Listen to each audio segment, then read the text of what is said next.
Hello बच्चों, मैं विशाल sir railway शिक्षण संस्थान में आपका स्वागत है। चलिए कक्षा 11 के रसायन विज्ञान के टॉपिकों में हम और आगे बढ़ते हैं। सर जी,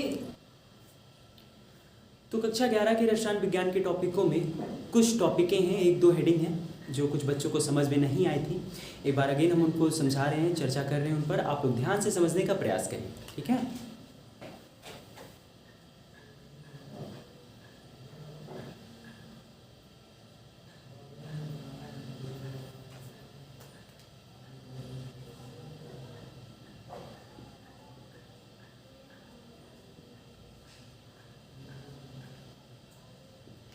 कक्षा 11 रसायन विज्ञान जिसे केमिस्ट्री।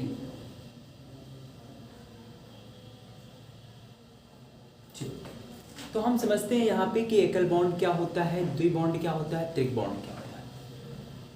सबसे पहले चर्चा करेंगे एकल बंध को लेकर के। देखिए, एकल बंध की सीधी सी परिभाषा ये होती है कि जब कोई परमाणु एक इलेक्ट्रॉन का साझा करके बंधेगा, मतलब कि कोई भी एटम है, अगर वो परमाणु किसी भी परमाणु के साथ दूसरे परमाणु के साथ एक इलेक्ट्रॉन के साझा करने से जुड़ेगा, तो ऐसी परिस्थिति में उनके बीच जो बॉन्ड बनेगा वो बॉन्ड हमेशा एकल बंध कहलाता है। बात समझ में आई? कोई भी दो एलिमेंट रहे, कोई भी दो तत्व हैं, परमाणु हैं, अगर वो परमाणु, ध्यान दीजिएगा यहाँ पे, हाँ एक बात जरूरी है कि अब परमाणु कहा जा रहा है, तत्व नहीं कहा जा रहा है। बात समझ में? एकल बंध या द्विबंध या त्रिबंध बनने के लिए हमें तत्व के बीच नहीं देखा जाता है कि बॉन्ड तत्व के बीच बन रहा है, ये उनके परमाणुओं को लेकर के देखा जाता है। बात समझ में? किसी तत्व के परमाणु के बीच एक बॉन्ड, अगर एक इलेक्ट्रॉनों का साझा होने से कोई बॉन्ड बन रहा है तो उस बॉन्ड को हम लोग कहते हैं एकल बंध।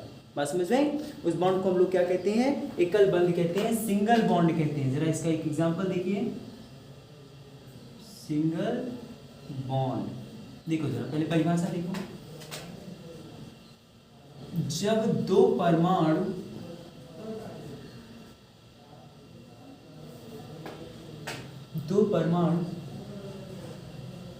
एक इलेक्ट्रॉन का साझा करके जुड़ते हैं, साझा करके परस्पर संयोग करते हैं,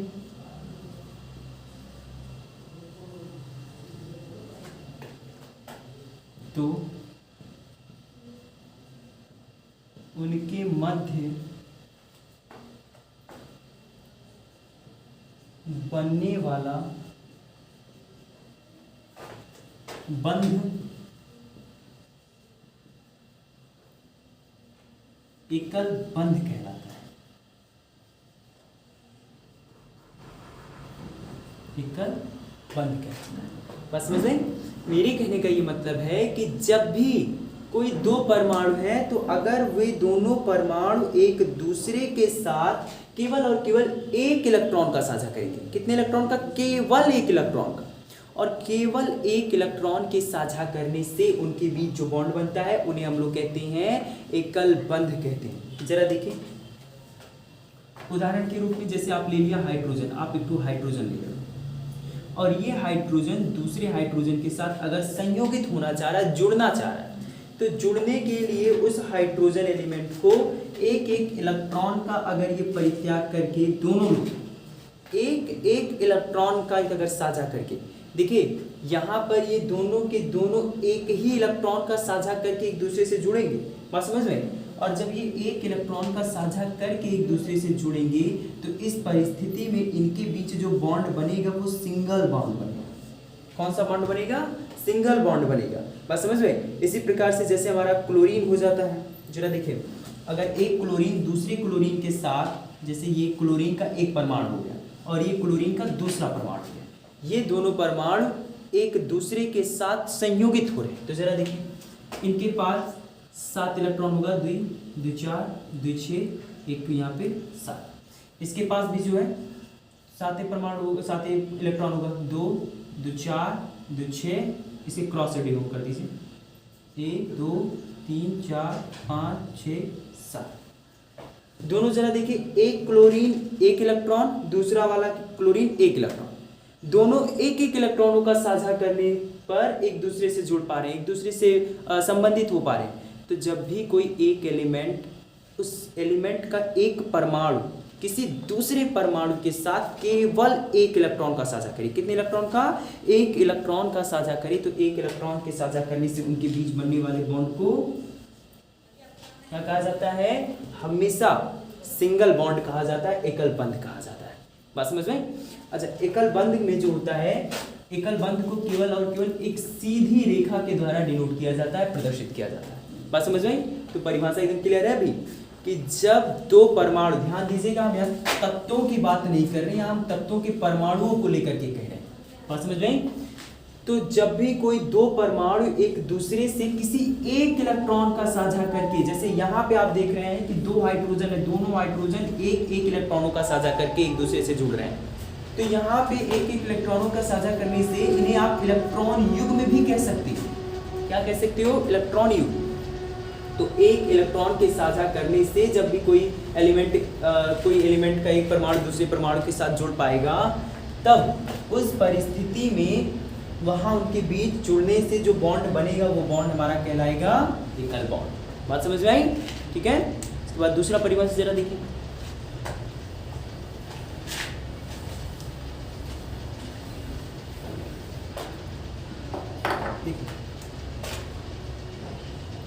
द्विबंध,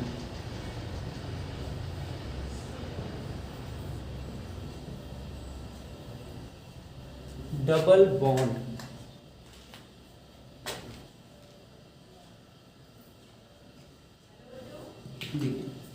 डबल बॉन्ड क्या होते हैं? जब दो परमाणु परस्पर दो इलेक्ट्रॉनों का साझा करके सहसंयोजक बंध बनाते हैं तो उन्हें हम लोग कहते हैं द्विबंध। अच्छा, एक बात आप लोग हमेशा जान लीजिएगा कि जो सिंगल बॉन्ड होते हैं या फिर जो डबल बॉन्ड होते हैं या जो फिर ट्रिपल बॉन्ड होते हैं, ये हमेशा एक सहसंयोजक बंध ही बनते हैं। कौन सा बॉन्ड बनते हैं? सहसंयोजक बॉन्ड। देखिए, सहसंयोजक बॉन्ड क्या होता है आप लोगों को बताया गया है कि जब भी इलेक्ट्रॉनों के साझा करने से बॉन्ड बनेगा तो उसे हम लोग क्या कहेंगे? सहसंयोजक बॉन्ड कहेंगे। तो ये तीनों के तीनों हमारे सहसंयोजक बॉन्ड ही होते हैं। बस समझ में? देखिए जरा, जब भी कोई परमाणु, जब भी कोई दो परमाणु, जब दो परमाणु परस्पर दो इलेक्ट्रॉनों के साझा करने से बंध बनाते हैं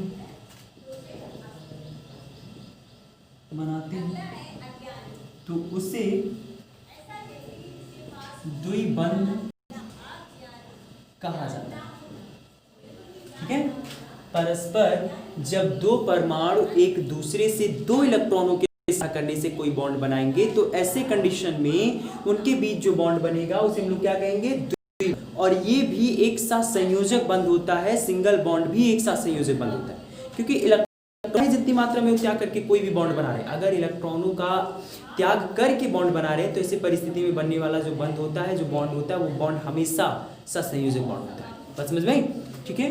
तो जब दो परमाणु परस्पर दो इलेक्ट्रॉनों के साझा करने से कोई बॉन्ड बनाएंगे तो उसे द्विबंध कहा जाएगा। जैसे दो इलेक्ट्रॉनों का साझा करने का मतलब क्या है? देखिए यहाँ बात तो समझिएगा, दो इलेक्ट्रॉनों के साझा करने का मतलब ये है कि दोनों परमाणु जो परस्पर जुड़ रहे हैं, ये एक वाला परमाणु दो इलेक्ट्रॉन दे रहा है, दूसरा वाला परमाणु भी कितने इलेक्ट्रॉन दे रहे हैं? दो इलेक्ट्रॉन। तो ये दो इलेक्ट्रॉनों का संयोग करने से जो है बॉन्ड बनता है।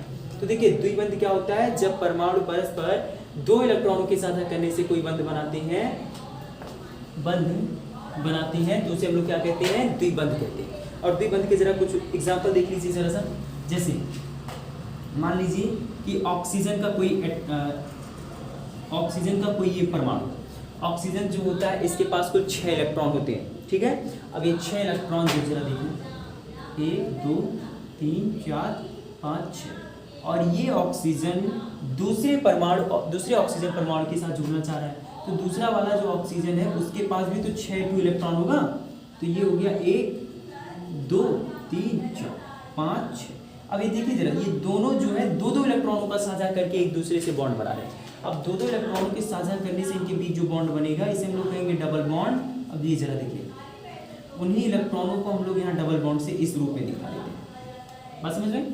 तो ये कहलाता है हमारा डबल बॉन्ड। अब ऑक्सीजन के बीच दोनों ऑक्सीजन एक दूसरे से कितने इलेक्ट्रॉनों का साझा करके बॉन्ड बना रहे हैं? 2 इलेक्ट्रॉनों का साझा करके। मतलब ये भी 2 इलेक्ट्रॉन दे रहा है, ये भी 2 इलेक्ट्रॉन दे रहा है। बस समझे, 2 इलेक्ट्रॉन युग्म का साझा करके एक दूसरे से बॉन्ड बना रहे हैं। तो ऐसे केस में जो बॉन्ड बनता है, जो सहसंयोजक बंध बनता है, उसे हम लोग कहते हैं द्विबंध। बस समझ में आई? ठीक है, अगला देखते हैं।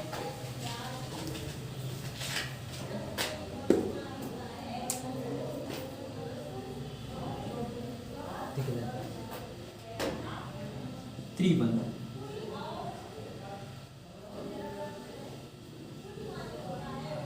Triple bond. चलिए देखिए, ट्रिपल बॉन्ड क्या होता है? अगर ट्रिपल बॉन्ड को लेकर के बताया जाए तो देखिए, जब दो परमाणु परस्पर 3 इलेक्ट्रॉनों का साझा करते हैं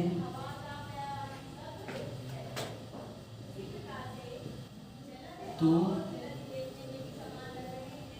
उनके बीच बनने वाले बंध को त्रिबंध कहा जाता है या त्रिकबंध कहा जाता है। बात समझ में आई? जब दो परमाणु, कोई भी दो एटम, कोई भी दो आपके तत्व के मॉलिक्यूल के तत्व के 2 मॉलिक्यूल हो जाए, परमाणु हो जाए, अगर ये परमाणु एक दूसरे के साथ 3 इलेक्ट्रॉनों का साझा करने से, कितने इलेक्ट्रॉनों का? 3 इलेक्ट्रॉनों का साझा करने से जुड़ पा रहे हैं, तो उन्हें हम लोग क्या कहते हैं? त्रिकबंध कहते हैं। जैसे उदाहरण देखिए, जैसे हमारा हो गया नाइट्रोजन। नाइट्रोजन का जो परमाणु, नाइट्रोजन के पास जो इलेक्ट्रॉनों की संख्या होती है 5 होती है। देखो 1 2 3 4 5, ये हो गया हमारा दूसरा नाइट्रोजन। तो एक नाइट्रोजन अपने दूसरे नाइट्रोजन के परमाणु के साथ जुड़ रहा है। इसके पास भी कुल इलेक्ट्रॉनों की संख्या कितनी होगी? 5 तो होगी। देखो जरा, अब यहाँ पे ये नाइट्रोजन का परमाणु अपने दूसरे नाइट्रोजन के परमाणु के साथ कितने इलेक्ट्रॉनों का साझा करके जुड़ पा रहा है? 3 इलेक्ट्रॉनों का साझा करके जुड़ पा रहा है। तो जब भी ये 3 इलेक्ट्रॉनों का साझा करके एक दूसरे से जुड़ेंगे, तो ऐसे केस में, ऐसे परिस्थिति में इनके बीच बनने वाला जो बॉन्ड होगा, इस बॉन्ड को हम लोग क्या कहेंगे? त्रिबंध कहेंगे। बस समझ में आई? और त्रिक बॉन्ड को हम लोग ऐसे 3 रेखाओं के द्वारा डिनोट करते हैं। बस समझ में आ रही है? ठीक है, देखिए जरा सा, नाइट्रोजन के 2 इलेक्ट्रॉन यहाँ डिनोट हो गए और इनके 3 6 इलेक्ट्रॉन मिलकर के ये देखो 3 युग्म बंध बना दिए, और ये तीनों युग्म बंध जो हैं ये ट्रिपल बॉन्ड कहलाते हैं। बात समझ में आई? ठीक है, तो ये था हमारा पुराना टॉपिक। चलिए आज के नए टॉपिक को हम देखते हैं।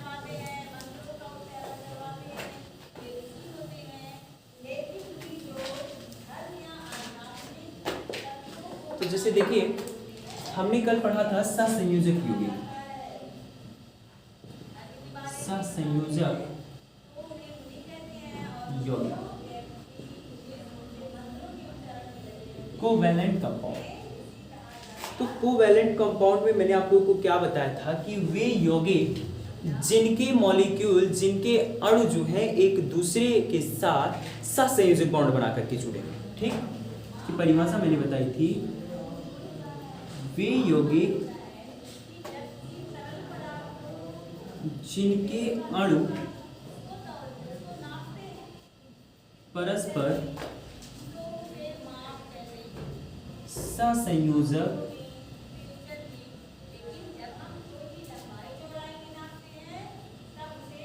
बंध से जुड़े होते हैं।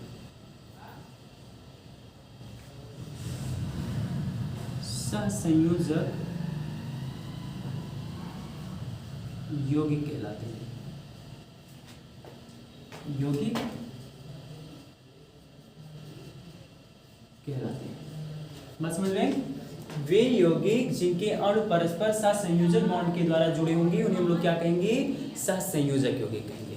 ठीक है बच्चों, तो कल हम पढ़ेंगे कि सहसंयोजक यौगिक कैसे, इनके क्या विशेष सामान्य लक्षण है, कल उन्हीं टॉपिक पर हम चर्चा करेंगे।